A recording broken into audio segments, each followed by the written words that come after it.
آپ کو بتایا تھا کہ جب انسان حالت جنابت میں ہوتا ہے تو کلی کیے بغیر ذکر الہی کرنا مکروہ ہوتا ہے، لیکن یہ ایسا مکروہ نہیں ہے کہ اس میں انسان گناہگار ہو، بہتر ہے کہ کلی کر لی جائے۔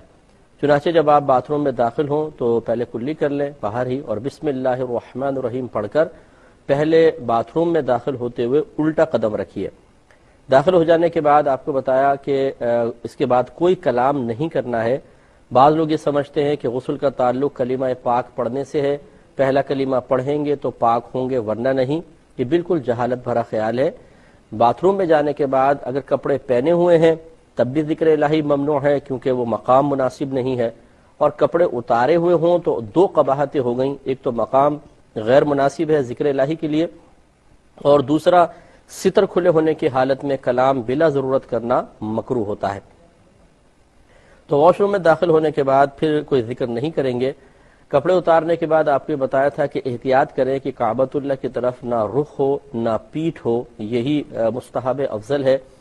پیٹھ کرنا، رخ کرنا یہ مکروہ ہوتا ہے، اس لیے ایسے رخ کھڑے ہوں کہ نہ آپ کی پشت کعبۃ اللہ کی جانب ہو نہ آپ کا رخ کعبۃ اللہ کی جانب ہو، ادب اور احترام اسی میں ہے۔ اس کے بعد نیت کریں گے۔ نیت دل کے پختہ ارادے کو کہتے ہیں۔ آپ زبان سے کچھ بھی نہیں کہیں گے، بس دل میں ارادہ کر لیں کہ میں اللہ تبارک و تعالیٰ کی رضا کی خاطر غسل کر رہا ہوں، یا نماز کے قابل ہونے کے لیے غسل کر رہا ہوں، یا جنابت کو اللہ تعالیٰ کے حکم پر عمل پیرا ہوتے ہوئے جنابت کو دور کرنے کے لیے غسل کر رہا ہوں۔ بس دل میں آپ یہ نیت کریں گے تو یہ نیت ہو جائے گی۔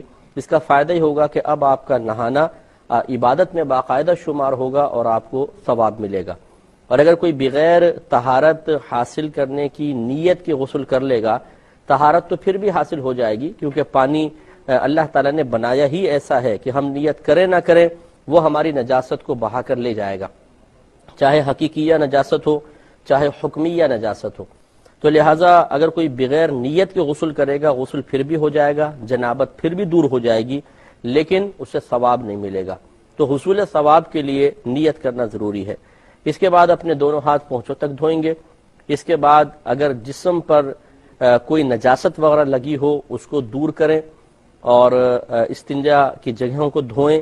اس کے بعد نماز کی طرح کا مکمل وضو کر لیں، اور اس وضو کرنے کے اندر غسل کے پہلے دو فرائض بھی پورے ہو جائیں گے، ایک کلی کرنا اور دوسرا ناک میں پانی چڑھانا۔ اس میں آپ کو بتایا تھا کہ کلی کرنے میں غرغرہ بھی ہوگا، اور ناک میں پانی جب آپ چڑھائیں گے تو خالی وہ ٹچ نہیں کرنا ہے، بلکہ جو نرم ہڈی جہاں تک ہوتی ہے، یعنی سخت ہڈی ناک کی شروع ہوتی ہے، وہاں تک پانی کو سونگ کر اوپر تھوڑا سا چڑھانا، یہ سنت کریمہ ہے، بلکہ یہ غسل کے اندر فرض ہے، وضو کے اندر سنت مؤکدہ ہوتا ہے۔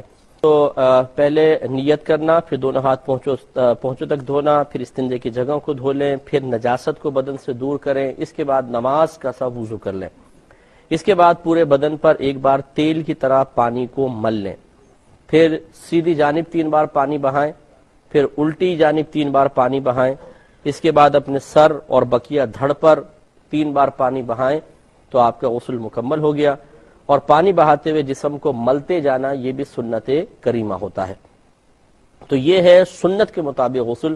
اگر کوئی اس کا لحاظ نہ کرے، مثال کے طور پہ شاور کھولا اور بس ڈال رہے ہیں پانی، پورا بدن اچھی طرح پانی بہا لیا، غسل اب بھی ہو جائے گا، لیکن اس ترتیب سے اگر غسل کریں گے تو انشاءاللہ سنت کا ثواب بھی ملے گا کہ ہر نبی کریم صلی اللہ علیہ وسلم کی ہر ادا اپنے اندر اللہ تبارک و تعالیٰ کی رضا کو پوشیدہ رکھے ہوئے ہے۔ اللہ تبارک و تعالیٰ نے اپنے حبیب کریم صلی اللہ علیہ وسلم کو جو کچھ طریقہ الہام فرمایا، طریقہ سکھایا، وہ سب سے بہترین طریقہ ہے۔ تو اگر اس ترتیب کو ملحوظ رکھ سکیں تو بہت ہی بہتر